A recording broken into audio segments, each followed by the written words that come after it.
Page number है आपका 174, chapter number 2 है जो आपका। उसका सबसे पहला जो टॉपिक है वो अपना है प्रेसिडेंट के बारे में।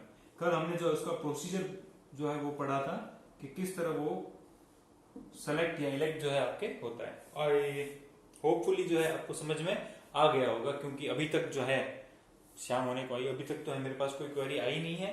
तो जहां तक मेरा अनुमान है समझ में आ गया होगा। फिर कुछ जो है शर्म की वजह से कुछ लोगों ने अगर नहीं पूछा है तो देखते हैं, बाद में जब पूछोगे तब बताएंगे, ठीक है ना। तो प्रेसिडेंट को पढ़ना है हमें। हमारे यहाँ पे आपकी जो इंडिया में है प्रेसिडेंट जो है वो एक नॉमिनल पोस्ट होती है, ठीक है ना। एक नॉमिनल पोस्ट होती है, मतलब नाम की होती है, और कॉन्स्टिट्यूशनल पोस्ट होती है, कॉन्स्टिट्यूशनल पोस्ट होती है, ठीक है।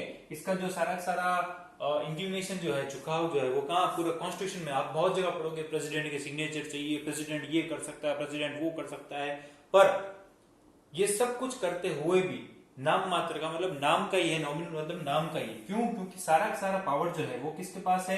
काउंसिल ऑफ मिनिस्टर्स जो है, काउंसिल ऑफ मिनिस्टर है, जो सरकार जो है उसके पास है सारा।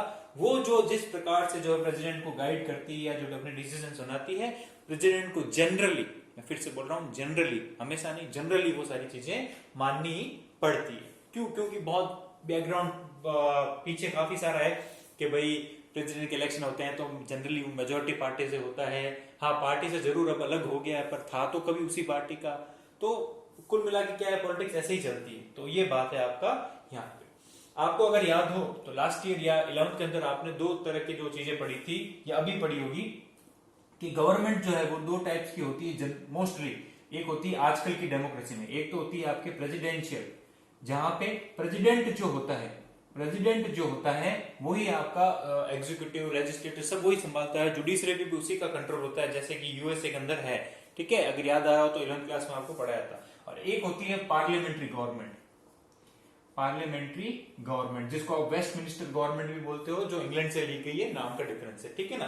तो इसमें क्या होता है, पार्लियामेंट्री गवर्नमेंट में एक कैबिनेट होती है, कैबिनेट होती है, उसका जो हेड होता है, कैबिनेट का जो हेड होता है, काउंसिल जो होता है, उसका हेड जो होता है वो आपके प्राइम मिनिस्टर होता है। इन सभी मिनिस्टर के जो कैबिनेट या काउंसिल में जो मिनिस्टर है, उन सभी का हेड कौन होगा? प्राइम मिनिस्टर, ठीक है ना। तो पार्लियामेंट्री फॉर्म ऑफ गवर्नमेंट में क्या होती है कि जो गवर्नमेंट है या जो अथॉरिटी है वो कौन संभालता है? एक ग्रुप संभालता है, और उनका हेड कौन होता है? एक आदमी होता है जिसका नाम पीएम होता है। सारे डिसीजन जो है वेलफेयर के हो या कंट्री को आगे बढ़ाने का हो या कोई भी हो, ये सारे कौन लेता है? ये लोग लेते हैं। और प्रेसिडेंट अगर है तो, अगर उस कंट्री में प्रेसिडेंट भी रखा हुआ है, चाहे वो नाम का ही हो, तो प्रेसिडेंट को सब गाइड करते रहते हैं कि आप इस तरह से सिग्नेचर वगैरह कर दीजिए, या ये जो बिल वो वाला बिल है, या राज्यसभा का जॉइंट, सॉरी दोनों सभाओं का जॉइंट सेशन कब बुलाना है, वगैरह वगैरह जो भी चीजें हैं वो सारी चीजें। और कोई पूछेगा कि जब दोनों चीजें रखने की क्या जरूरत पड़ गई थी, हमारे यहाँ पे एक ही रख लेते। तो ऐसा है, हमारे यहाँ गवर्नमेंट जो है वो जो है डेमोक्रेटिक है। डेमोक्रेटिक का मीन्स क्या है कि लोग जो है वो चुनते हैं, ठीक है। पार्लियामेंट्री तो रख लेते, मान लो पार्लियामेंट्री रख लेते हैं, ये वाला नहीं रखते, प्रेसिडेंट वाली जो पोस्ट है वो नहीं रखते। इसके कुछ एलिमेंट्स है यहाँ पे इंडिया में, ठीक है, ये नहीं रखते। तो क्या होता कि जब चुनाव होते हैं तो चुनाव होने के बाद एक आदमी ऐसा भी तो चाहिए था जो सबको बुलाए कि भाई आके आप जो है गवर्नमेंट बनाइए, आप अपना मंत्रालय बनाइए, आप जो है कंट्री को चलाइए। या ऐसा होता है कि डेमोक्रेटिक गवर्नमेंट तो चुन ली, उसके पास मेजोरिटी नहीं थी तो वो 2 साल के अंदर गिर गई, तो बाकी जो टाइम गैप है वो 6 महीने का, जब तक के फ्रेश इलेक्शन नहीं हो जाते या कोई और गवर्नमेंट नहीं बन जाती, तब तक उस कंट्री को संभालेगा कौन? तो उस चीज को देखते हुए हमने क्या किया, एक प्रेसिडेंट नाम की पोस्ट जो थी, जिसको पहले गवर्नर जनरल या वॉइस रॉय भी कहा करते थे, वो हमने कंटिन्यू रखी कि भाई ऐसा होना चाहिए। इंग्लैंड की बात है, इंग्लैंड में तो क्या वहां की महारानी है, फिर से सुनना, इंग्लैंड में तो वहां की महारानी थी, तो वहां को कोई डिफरेंस था नहीं। इंडिया वालों का अपना कोई पर्टिकुलर हेरिडिटरी जो है महाराज या महारानी टाइप का कोई सिस्टम हो नहीं सकता है। अगर वो वाला सिस्टम हो जाता तो इंडिया रिपब्लिक नहीं होता, ठीक है। इंडिया रिपब्लिक क्यों है? क्योंकि हमारे यहाँ पे हेरिडिटरी कोई रूलर नहीं है। रूलर जरूर है, वो 5 साल के लिए काम करता है और चला जाता है। तो इसकी जो ड्यूरेशन है वो ज्यादा फिक्स है। क्यों फिक्स है? इसको बार बार कोई मेजोरिटी प्रूफ नहीं करनी पड़ती है। पर गवर्नमेंट को तो है, अगर आप कॉन्फिडेंस मोशन या नो कॉन्फिडेंस मोशन जो अपोजिशन पार्टी ले आती है तो उसको तो मेजोरिटी प्रूफ करनी पड़ेगी। और हमेशा पार्टीज का इधर उधर चलता रहता है, जो है खरीदारी चलती रहती है, एमएलए एमपी जो है इधर ट्रांसफर होकर इधर आ जाते हैं, बहुत सा गेम चलता है। तो उस वक्त कंट्री को कौन चलाता? इतनी बड़ी कंट्री को चलाने के लिए प्लस जो हमने सारा सिस्टम अडॉप्ट किया है हमारा लगभग, वो हमने इंग्लैंड से किया है। तो इंग्लैंड में तो वहां की महारानी थी, उस नाम के लिए हमारा जो महाराज है या जो भी हमारा जो फर्स्ट रूलर है या फर्स्ट पर्सन जो है उसको हमने प्रेसिडेंट बना लिया और कहा कि एक ऐसा आदमी होगा जो लगभग पूरा नहीं लगभग जो है बिल्कुल ही सबसे कटा हुआ आदमी होगा, मतलब किसी पार्टी का नहीं होगा, हो तो भी वो पार्टी से इस्तीफा दे देता है, और एल्डरली पर्सन होता है, मतलब बड़ा बुजुर्ग टाइप का होता है जिसको क्या है अब कोई पार्टी से लेना देना नहीं है और किसी तरह का उसको लोभ लालच नहीं है। उस आदमी को हमने प्रेसिडेंट बनाने का जो है प्रोसेस हमारे कॉन्स्टिट्यूशन के अंदर अडॉप्ट कर लिया। तो ये पूरी आपके कहानी थी। जितने भी क्वेश्चन आने चाहिए थे मन में, प्रेसिडेंट क्यों है, पार्लियामेंट्री क्यों है, ऐसा क्यों वैसा क्यों, जहां तक मेरा अनुमान है मैंने सारा जो है आपको डिटेल में समझा दिया, ठीक है ना। अब कोई क्वेश्चन नहीं आना चाहिए कि ऐसा क्यों या वैसा क्यों, ठीक है ना। ये बात हो गई इसकी। हाँ, कोई ऐसा भी बोलते हैं कि ओनली प्रेसिडेंट ही रख लेते, ये चलो ये क्वेश्चन भी आ जाता है, ओनली प्रेसिडेंट ही रख लेते, पार्लियामेंट्री सिस्टम करते ही नहीं। तो पार्लियामेंट्री करते नहीं, प्रेसिडेंट के होते तो फिर एक ही आदमी जो है वो पूरी कंट्री को चला रहा होता, और जब एक ही आदमी पूरी कंट्री को चला रहा होता तो ऐसा हो सकता है कि कंट्री जो है वो एक टेरानिकल सिचुएशन जो आप हमेशा पूछते हो, या एक डिक्टेटरशिप गवर्नमेंट बन सकती थी। आदमी जो है सारी पावर अपने पास लेके उस कंट्री को अपने हिसाब से चलाता। तो उस चीज को रोकने के लिए हमने क्या किया, ये दोनों का मिक्सचर जो है करके कर दिया। तो बेसिकली इंडिया क्या है, पार्लियामेंट्री फॉर्म ऑफ गवर्नमेंट है, वहां पे इस तरह से गवर्नमेंट फॉर्म करती है, कैबिनेट होता है, उसका हेड पीएम होता है, और वो दोनों जो है राय किसको देते हैं, प्रेसिडेंट, और प्रेसिडेंट जो है सब जगह सिग्नेचर करता है। तो कुल मिला के इस तरह से जो है हम हार्मोनी जैसे है आपस में तालमेल से जो है हमारी चल रही है, और अभी तक तो कोई प्रॉब्लम हुई नहीं है।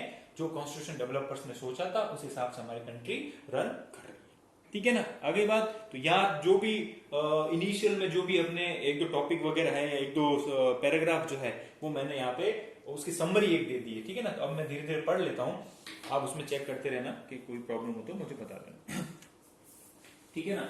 चलिए, among the 3 organs of the government, the executive is responsible to implement the laws and policies approved by the legislature, ठीक है। एग्जीक्यूटिव का क्या काम होता है कि लेजिस्लेचर ने जो भी पॉलिसीज बनाई है या लॉज बनाए हैं उनको इंप्लीमेंट करवाना, ये आपने 1000 बार सुना है। But every country may not have the same type of executive, और हर कंट्री के पास इस तरह का एग्जीक्यूटिव जो आपने सुना इंडिया में वैसा हो या नहीं हो पॉसिबल नहीं। क्यों?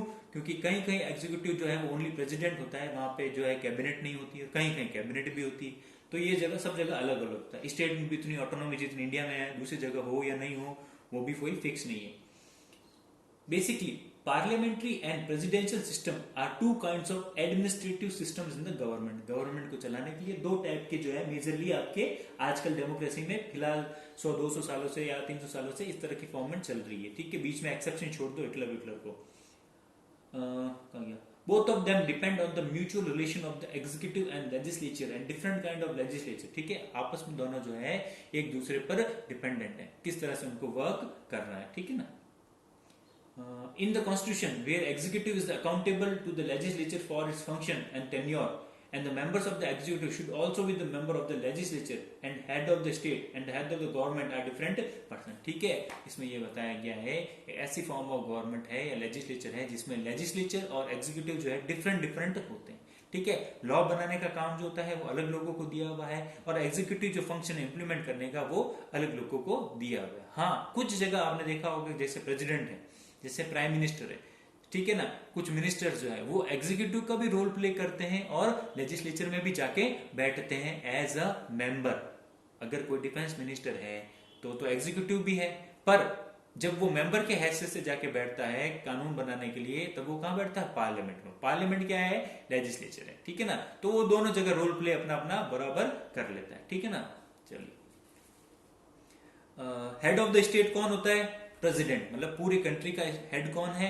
प्रेसिडेंट। और head of the government prime minister, ठीक है। जो कि गवर्नमेंट कौन सी होती है? काउंसिल ऑफ मिनिस्टर होती है, उसका जो हेड होता है वो प्राइम मिनिस्टर। दोनों अलग अलग रखे हुए are different person. This system is called as parliamentary government. Parliamentary government वो गवर्नमेंट होती है, लिख लेना, अंडरलाइन कर लेना, जहां पे हेड ऑफ द स्टेट और हेड ऑफ द गवर्नमेंट जो है वो दो अलग अलग लोग होते हैं। लेजिस्लेचर का काम अलग होता है और एग्जीक्यूटिव का काम अलग होता है, ठीक है ना। ये चार चीजें आपको पता होनी चाहिए। अपने हिसाब से भी लिख सकते हो, जरूरी नहीं है बुक का एज इट इज लिखो, ठीक है। फिर से सुन लो, पार्लियामेंट्री गवर्नमेंट वो गवर्नमेंट होती है जहां पे head of the state and head of the government दो अलग अलग लोग होते हैं, और लेजिस्लेचर और एग्जीक्यूटिव भी अलग अलग होते हैं। साथ ही साथ लेजिस्लेचर का जो है वो काम ड्यूरेशन जो है वो टेन्योर जो है टाइम ड्यूरेशन जो है वो फिक्स होता है। यहाँ पे 5 साल है तो वो फिक्स है, राज्यसभा है तो 6 साल फिक्स है, ठीक है।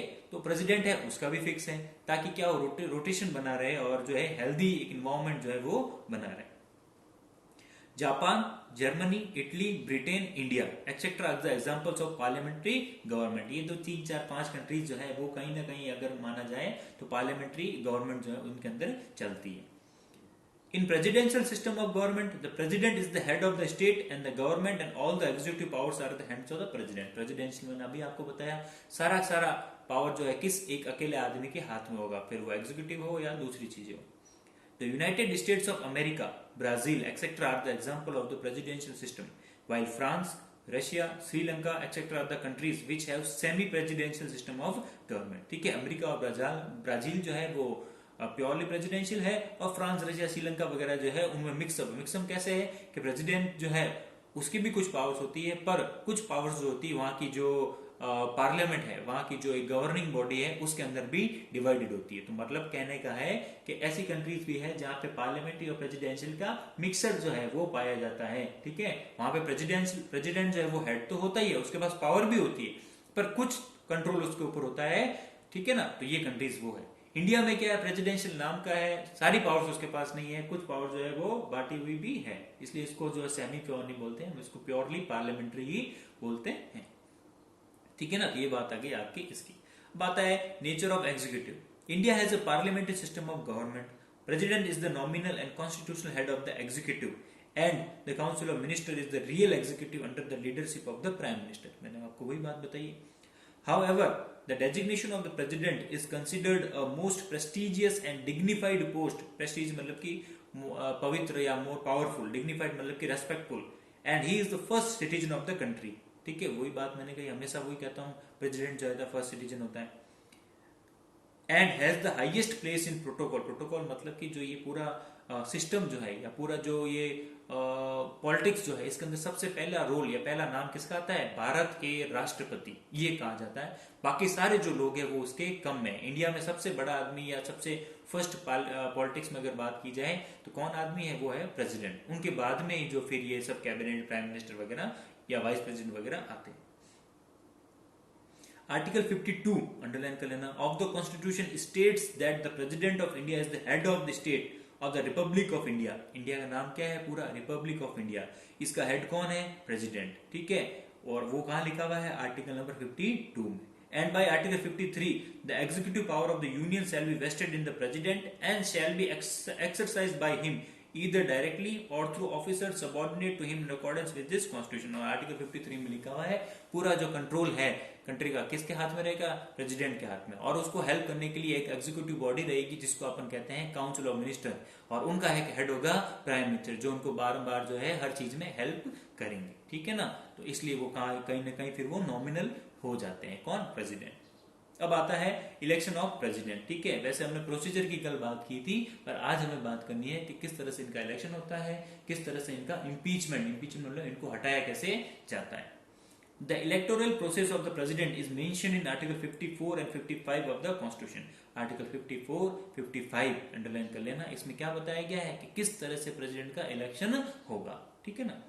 By Article 54, the President is elected by an electoral college consisting of the elected members of both the houses of the Lok Sabha and the Rajya Sabha and the elected members of the legislative assemblies of the state। मैंने आपको कल ही बताया था कि president को कौन-कौन या president के इलेक्शन में कौन-कौन पार्टिसिपेट करते हैं, तो मैंने आपको बताया था, ठीक है। Thus the President is elected indirectly। indirectly क्यों होता है वो भी मैंने कल बताया था। This means that the president is elected not by the ordinary citizen but elected by MPs and MLAs। This election takes place in accordance with the principle of proportional representation with single transferable vote। इस पूरे system का नाम क्या है वो आपको पता है, अंडरलाइन कर लेना, नीचे लिख लेना, ठीक है। क्यों है नाम वो भी कल बता दिया। In this system the candidate should get 1 more vote than the proportional votes, ठीक है। उसको जो है एक्स्ट्रा वोट मिलना चाहिए रैंकिंग के हिसाब से, ठीक है ना, वो आपको कल बता चुका हूं। This is called the system of proportional representation. A president is elected for a tenure of 5 years and he can contest the election again, ठीक है। एक बार के लिए प्रेसिडेंट जो है 5 साल के लिए चुना जाता है, और उसको लगे मुझे फिर से जो है पार्टिसिपेट करना चाहिए तो फिर से पार्टिसिपेट कर सकता है अगली बार भी प्रेसिडेंट बनने के लिए। वोट मिलेंगे तो जीतेगा, वोट नहीं मिलेंगे तो नहीं जीतेंगे। प्रेसिडेंट में by writing under his hand addressed to the vice president resign his office. ठीक है, प्रेसिडेंट अपने हाथों से एक पेपर लिखते हैं अगर उनको रेजिग्नेशन देना हो 5 साल पहले, ठीक है, किसी भी कारण से वो पेपर जो है वो लेटर किसको लिखते हैं, वाइस प्रेसिडेंट को जो है एड्रेस करके लिखते हैं, मतलब respected vice president I am willing to say that, ये जो भी कहानी है जो आप एप्लीकेशन में लिखते हो वो पूरा लिख के उनको दे देते हैं और बोलते हैं मैं अब जो है प्रेसिडेंट नहीं रहना चाहता हूँ। ठीक है, और वाइस प्रेसिडेंट जो है वो लेटर जो है रख लेते हैं और सबको बता देते हैं ऐसा ऐसा हो गया है। और जब तक कि नए इलेक्शन नहीं होते, फिक्स जो भी 6 महीने की ड्यूरेशन है, 1 महीना 2 महीना जितने भी इलेक्शन कमीशन लेना चाहे, तब तक जो है प्रेसिडेंट का वर्क कौन करता है, वाइस प्रेसिडेंट करते हैं। अब अगर कोई क्वेश्चन पूछता है कि मान लो सर वाइस प्रेसिडेंट भी नहीं हो तो क्या कर लोगे, तो इंडिया का जो सुप्रीम कोर्ट के चीफ जस्टिस, मतलब सबसे बड़े जो जज होते हैं वो रोल प्ले करते हैं, वाइस प्रेसिडेंट का भी करते हैं और प्रेसिडेंट का भी करते हैं। अब कोई बोलेगा वो भी नहीं हो तो चीफ जस्टिस के बाद में जो सुप्रीम कोर्ट के नेक्स्ट जज जो है सबसे हाईएस्ट रैंक के सेकंड नंबर के वो नहीं हो तो थर्ड, ऐसे करते हुए फिर पूरी हिरायत की। कहां गया, The president may be removed before the expiry of the term by Parliament of India through impeachment for violating the Constitution of India through the procedure laid down in Article 61। Article 61 में president को हटाने का जो है पूरा method लिखा हुआ है, मैं आपको बता भी चुका हूँ। एक क्लास ऐसी हुई थी जिसके अंदर वीडियो के अंदर ही मैंने लिख दिया था कि आर्टिकल 61 की जगह आर्टिकल 243 पढ़े, वो था जब जजेस को हटाने का था तब। ठीक है ना, ठीक है। इंपीचमेंट कैसे होता है कि इसके लिए जो है आपके मेजोरिटी चाहिए, जो 2/3 मेजोरिटी होती है, ये मेजोरिटी वाला सब मैं आपको बता चुका हूँ, फिर से रिपीट नहीं कर रहा। द प्रोसेस में start in either of the 2 houses of the parliament. अगर आपको लगता है, आपको मतलब एमपीज को लगता है कि प्रेसिडेंट ढंग से वर्क नहीं कर रहे हैं या कॉन्स्टिट्यूशन का वायलेशन कर रहे हैं, तो किसी भी हाउस में जो है आप उनके खिलाफ जो है मोशन ला सकते हो और उसको जो है अगर वोट मिल जाते हैं बराबर के हटाने के 2/3 मेजोरिटी के, तो वो हट जाते हैं। फिर सेकंड हाउस में जाएंगे, सेकंड हाउस में फिर उनको अगर फिर से 2/3 वोट मिल जाते हैं तो फिर वो लास्टली हट जाते हैं। The notice should be sent up to 14 days in advance to inform the president। और अगर आपको प्रेसिडेंट को हटा रहे हो, ऐसी कार्यवाही कर रहे हो, तो 14 डेज का उनको नोटिस देना पड़ता है कि सर जो है आपके खिलाफ ऐसी ऐसी कार्रवाई हो रही है, ये कारण है। ठीक है, आपको अपने बचाव में कुछ कहना हो तो जब सेकेंड हाउस में आपको कुछ पूछेंगे तब बोल देना। A resolution to impeach the president has to be passed by a 2/3 majority of the total number of the members of the originating house। जिस किसी भी हाउस में रख रहे हो उसके 2/3 मेजोरिटी जो है उतने वोट मिलने चाहिए। If the office of the president falls vacant by reason of death, by reason of resignation or removal by impeachment, the election for new president should be held within 6 months and the new president would be elected for a term of 5 years, nor for the remaining period। अब जैसे ही अगर मान लो impeachment हो गया या resignation किसी medical issue पे या उनकी डेथ हो जाती है, प्रेसिडेंट जब हट जाते हैं तो उनकी जगह है 6 महीने के अंदर अंदर इलेक्शन करवाने पड़ेंगे और इलेक्शन होने के बाद वो जो नए प्रेसिडेंट चुन के आएंगे उनका टर्म 5 साल होगा। उनका टर्म, ये इसमें ये लिखा है, उनका टर्म 5 साल होगा, बाकी बचा हुआ टर्म नहीं होगा। समझ रहे हो बात? ऐसा इसमें ये लिखा हुआ है कि अगर 2020 में कोई प्रेसिडेंट बना था और 2022 में वो रिजाइन कर देते हैं किसी भी कारण से, जो भी अंडरलाइन है, तो इनका टाइम ड्यूरेशन कितना हुआ? 2 साल। होना कितना चाहिए था? 5 साल। ठीक है, पहली बात तो ये। अब मान लो 2022 में यही महीना था, क्या है, मई, 6 महीने के अंदर करवाने ना, तो मान लो जुलाई के अंदर ही करवा लेते हैं, 2-3 महीने के बाद ही। तो जुलाई 2022 में इलेक्शन होते हैं और नया प्रेसिडेंट चुन के आ जाता है, एकदम न्यू लेटेस्ट। तो इनकी ड्यूरेशन क्या होगी? इनकी ड्यूरेशन वो नहीं होगी 2020 से 2025 वाली, क्योंकि वो तो उनके लिए बनी थी, वो पहले चले गए तो इसमें हमारी गलती नहीं है। ये जो नया चुन के आया है, फिर नया जो चुन के आया है, इनकी ड्यूरेशन रहेगी 5 साल। तो 2022 से लेके 5 साल देख लो, वो हो जाएगा 2027। तो जुलाई 2027 तक जो है ये नया आदमी जो प्रेसिडेंट बन के आए हैं वो रहेंगे। ठीक है ना, तो ऐसा प्रोसेस चलता है। किसी ने ये क्वेश्चन पूछा भी था, एक्चुअली पिछले चैप्टर में ये पूछ लिया था, जबकि उस चैप्टर का वो क्वेश्चन नहीं था। चलो कोई नहीं, ठीक है। फिर क्वालिफिकेशन, अगर आपको खुद को प्रेसिडेंट बनना है तो आपके अंदर क्या क्वालिफिकेशन होनी चाहिए? By the constitution a person should have the following qualification for being a candidate for the president of India. अगर आपको प्रेसिडेंट बनना है इंडिया का, तो आप में क्या क्या क्वालिफिकेशन होनी चाहिए? You should be a citizen of India, आप इंडिया के सिटीजन होने चाहिए। He should have attain at least 35 years of age. आपकी मिनिमम एज जो है 35 होनी चाहिए। लोकसभा के लिए कितनी है 25, राज्यसभा के लिए कितनी है 30, प्रेसिडेंट के लिए कितनी है 35।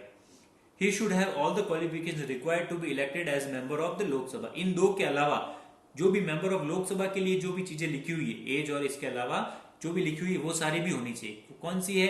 अनसाउंड माइंड का नहीं होना चाहिए, बैंकरप्ट नहीं होना चाहिए, इंसॉल्वेंट नहीं होना चाहिए, वो सारी चीजें जो आपने पीछे पढ़ी थी। He should have all the beside he should not hold any office of profit under the union or any state government or any local or other authority। ठीक है, ऑफिस ऑफ प्रॉफिट जो है उनका नहीं होना चाहिए। ये लोकसभा के लिए भी है, मेंबर्स के लिए भी है और इनके लिए भी है। ऑफिस ऑफ प्रॉफिट क्या होता है कि किसी भी आदमी, अगर आप ही चुनाव लड़ रहे हो तो गवर्नमेंट से आपने कोई सपोर्ट लिया हुआ नहीं होना चाहिए। ठीक है ना, मतलब आप किसी भी गवर्नमेंट काउंसिल में या गवर्नमेंट बॉडी के अंदर मेंबर नहीं होने चाहिए। अलग अलग जो संस्थाएं हैं जिनको गवर्नमेंट पैसा देता है उसके अंदर आपका कोई इन्वॉल्वमेंट नहीं होना है। अगर है तो आप पहले उसमें रिजाइन दो अगर आपको प्रेसिडेंट बनना है। और अगर आप गवर्नमेंट की किसी अथॉरिटी के अंदर, चाहे वो म्यूनिसिपल कॉर्पोरेशन हो, चाहे फिर वो वूल कमीशन हो, फिर चाहे वो पब्लिक सर्विस कमीशन हो, ये सब गवर्नमेंट की है। इनके अगर आप, चाहे आप सॉलिसिटर जनरल हो या अटॉर्नी जनरल हो, कुछ भी हो, आप अगर गवर्नमेंट के उससे हो, ठीक है ना, तो आपको पहले वहां से जो है इस्तीफा देना पड़ेगा और उसके बाद जो है आप फॉर्म फिल कर देना प्रेसिडेंट बनने के लिए। कोई दिक्कत वाली बात नहीं। ये होता है ऑफिस ऑफ प्रॉफिट। मतलब आपकी किसी भी डेली या रूटीन एक्टिविटी में गवर्नमेंट का आपके पीछे या आपके साथ में कोई भी पैसा वाला लगा हुआ नहीं होना चाहिए। ठीक है ना भाई, आप गवर्नमेंट की गाड़ी यूज नहीं कर रहे हो, गवर्नमेंट के बंगले में नहीं रह रहे हो, एक्सेट्रा एक्सेट्रा, बहुत सी चीज होती है। To restrain the non-serious person from contesting the election, an arrangement of seconders and electors is also made in the electoral college। ठीक है, हाँ, ये एक लाइन जो है वो इंपॉर्टेंट है, इसको आप अंडरलाइन कर लो कि अब ऐसा मैंने कहा कि ये क्वालिफिकेशन तो सब में है, 35 का जो भी है उसकी भी है। ठीक है, पर इस सबको डिस्करेज करने के लिए ऐसे तो भाई करीब करीब 40-50 करोड़ लोग खड़े हो जाएंगे, हमें भी प्रेसिडेंट बनना है, हमें भी प्रेसिडेंट बनना है। उस चीज को डीमोटिवेट करने के लिए, उस चीज को रोकने के लिए व्यवस्था की गई है कॉन्स्टिट्यूशन के अंदर। वो क्या व्यवस्था की गई है? सेकेंडर्स और प्रमोटर्स रखे गए। कुछ नहीं है, ये है कि मिनिमम 50 मेंबर ऑफ पार्लियामेंट जो है, जब आप सुनना, मिनिमम 50 से ज्यादा भी हो सकते हैं, पर minimum 50 member of parliament, Lok Sabha और राज्यसभा के कोई भी जो है 700 के ज्यादा है ना, कोई भी 50 जो है, उन लोगों का सिग्नेचर होना चाहिए आपके फॉर्म पे, या आपके जो आप फॉर्म फिल करना चाह रहे हो, तो उससे पहले जो है 50 जनों का आपको सपोर्ट होना चाहिए। आगे बात समझ में? पहली बात तो ये। और दूसरी बात, आपने फॉर्म फिल कर भी दिया, मान लो 50 लोगों से आप सिग्नेचर करवा के लेके भी आ गए कि भाई एमपी हमने आपको इलेक्शन वोट दिया था, ऐसे क्या कर रहे हो, मैं भी खड़ा होना चाहता हूँ, तो है 50 लोगों ने चलो साइन कर भी दिया।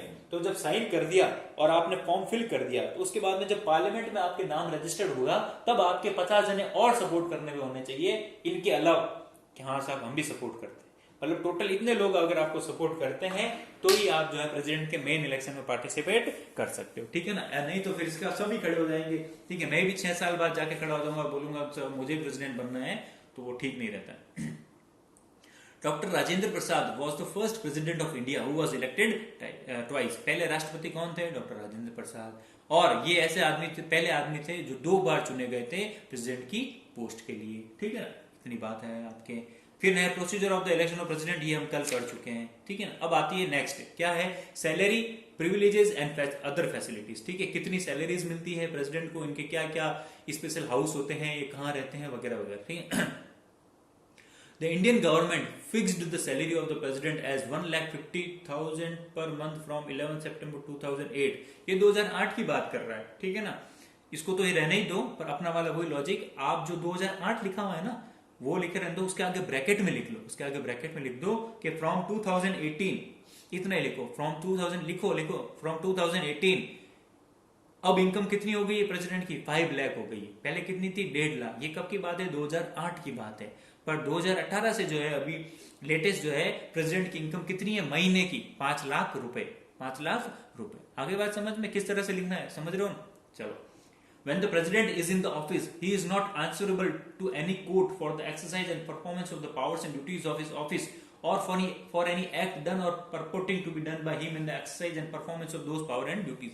इनको जो भी पावर्स मिले हुए हैं एज ए प्रेसिडेंट, या इनकी जो भी ड्यूटीज है, या ये जो भी काम कर रहे हैं, उनके लिए जब तक वो 5 साल प्रेसिडेंट बने हुए हैं तब तक किसी कोर्ट के लिए या किसी लोगों को उत्तरदायी नहीं है। कहने का मतलब ये है कि अगर आप प्रेसिडेंट बन गए तो आपको हर चीज, आपने क्या डिसीजन लिया, किसको कैसे किया, ज्वाइंट सेशन क्यों बुलाया, किसी पे साइन क्यों नहीं किया, किसी बिल को साइन क्यों नहीं किया, ये सब डिसीजन जो है आपके पर्टिकुलर डिसीजन है। और किसी भी कोर्ट में आपको बुलाने के लिए नहीं पूछने के लिए नहीं बुलाएंगे कि भाई तुमने ये डिसीजन क्यों लिया, क्योंकि ये तो एज ए प्रेसिडेंट आपको जो ठीक लगा, डिस्क्रिशनरी पावर बोलते हैं, आपको जो ठीक लगा आपने वो किया, तो आपको कोई पूछने वाला नहीं है। पीएम को कोई पूछता है कि तुमने डिसीजन क्यों लिया, तो वैसे वाइस प्रेसिडेंट की बात है, कोई नहीं पूछेगा आपसे। पर वो डिसीजन जो है फेयर भी होना चाहिए, कहीं पे भी वो कॉन्स्टिट्यूशन का वायलेशन नहीं होना चाहिए, ठीक है ना, इतना भी ध्यान आपको रखना।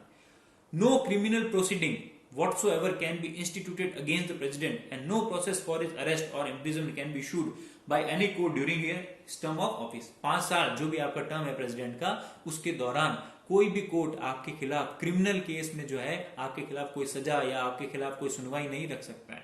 मान लो आपके ऊपर ये चार्ज लगाया जाता है कि आपने जो है किसी का मर्डर कर दिया प्रेसिडेंट रहते हुए 5 साल के दौरान, या कोई और क्राइम कर दिया, चोरी कर ली, चकारी कर ली, ठीक है, जो पॉसिबल नहीं है।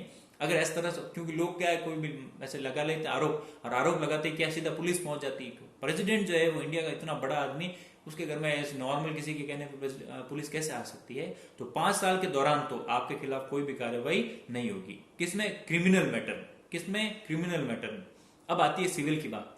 Only civil proceedings can be initiated against the president after giving a prior written notice of 2 months। Civil proceeding क्या होती है? सिविल केसेस वो केसेस होते हैं जिसमें टैक्स की चोरी हो, या और कोई धोखाधड़ी हो, या कोई चेक वैक बाउंस हो जाए, या इस तरह के जो सिविल मैटर, आपने किसी की जमीन हड़प ली हो, ठीक है ना। अगर ये ऐसा कोई है 5 साल के दौरान, फिर भी सुन लो, 5 साल के दौरान अगर ऐसा कोई केस आ जाता है सिविल केस, तो आपको जो है पहले नोटिस दिया जाएगा। कितने? 2 महीने पहले कि साहब ऐसे ऐसी कोई बात हो गई है और आपको इतना टाइम दिया जा रहा है, 2 महीने आप अपना जवाब दे दो, फिर आप जो है पुलिस पूछताछ करने आएगी। तो उस दौरान दे दी जाते हैं। वैसे कुछ होता कुछ नहीं है ऐसा, ठीक है। प्रेसिडेंट को क्या जरूरत पड़ गई ऐसी चीजें करने की। In the case of the death of the ex president, हाँ, his wife would get half of amount of the pension which is admissible to a retired president and the government accommodation life long, ठीक है। आपको जो है अगर आप president हो 5 साल तो 5 लाख तनख्वाह मिल ही रही है। उसके बाद आपको जो है रिटायरमेंट के बाद भी आपको पेंशन मिलती है। पेंशन कितनी है मुझे नहीं पता, मेरे हिसाब से 2-2.5 लाख रुपए तो होगी, ठीक है ना, उतनी पेंशन मिल जाए। और प्रेसिडेंट थे आप, आपकी डेथ हो जाती है बाद में, 5 साल के बाद में भी, या अंदर भी या बाद में भी, बूढ़े थे आप, रिटायर्ड भी हो गए, तो उसके बाद आपकी जो वाइफ है उनको भी जो है वो 50% पेंशन मिलती रहेगी, और उनको घर वगैरह सब मिलता है। अगर कोई प्रेसिडेंट रिटायर्ड हो जाता है ना, उसको घर वगैरह सब मिलता है, ठीक है, अलग से मिलता है, वो दूसरा मिलता है, ठीक है, क्योंकि वो प्रेसिडेंट रह चुका है इसलिए। जैसे आर्मी वगैरह मिलता है ना, कहाँ गया, Rashtrapati Bhavan is his formal accommodation. जब आप राष्ट्रपति हो तो आपका राष्ट्रपति भवन जो रायसना हिल दिल्ली के अंदर है, हमेशा देखा होगा आपने, वहां पे प्रेसिडेंट रहते हैं, which is situated on Raisina hills in Delhi. Besides, he has an accommodation for summer season in Charbada near Shimla, the capital of Himachal. Himachal की जो कैपिटल है शिमला, वहां पे छरबड़ा करके एक गांव है या जगह है, वहां पे जो है जैसा अपना माउंट आबू है वैसा जो है समर कैपिटल भी है, या समर के टाइम में अगर प्रेसिडेंट को लगे तो वो वहां जाके भी रह सकते हैं, वहां से भी अपनी पूरा ऑफिस को फंक्शन कर सकते हैं। ये क्यों बनाया हुआ है? ये ब्रिटेन के टाइम में, ब्रिटिश टाइम में बनाया हुआ है। गर्मियों में जब यहाँ पे गर्मी पड़ती थी दिल्ली में, तो वहां के जो यहाँ के जो वाइसराय है या जो गवर्नर जनरल है, वो कहाँ जाते थे? शिमला जाते थे, और शिमला जाके अपना पूरा ऑफिस बनाया हुआ था और वहां से फंक्शनिंग करते थे एज अ वाइसराय या गवर्नर जनरल। अगर अपने भी प्रेसिडेंट को अगर लगे तो वो वहां पे जा सकते हैं। हिमाचल में घर है वहां पे, ठीक है ना, उसका नाम है द रिट्रीट, उसका नाम है the retreat. Its name is retreat. Beside, he also has one more accommodation in Rashtrapati Nilayam in Hyderabad, the capital of Andhra. Andhra की कैपिटल है हैदराबाद, वहां पे भी एक राष्ट्रपति का अलग से, राष्ट्रपति के, वैसे तो पूरी कंट्री में राष्ट्रपति के सब सर्किट हाउस में या सब जगह घर है, बनाए हुए हैं, सब रह सकते हैं, पर पर्टिकुलरली राष्ट्रपति नाम से 3 जगह घर है, एक तो दिल्ली में, एक हिमाचल में, और एक जो है हैदराबाद में। वो अंग्रेजों के समय का बना हुआ है, तो आज भी है, चाहे तो वहां जाके रह सकते, ठीक है ना। ये होगी बात इनके सब पेंशन, फैमिली इनकम वगैरह सब कुछ, ठीक है ना। तो अब बात है powers and function of the president, वो नेक्स्ट वाले वीडियो के अंदर आ रही है, ठीक है ना, क्या पावर्स होते हैं वगैरह वगैरह।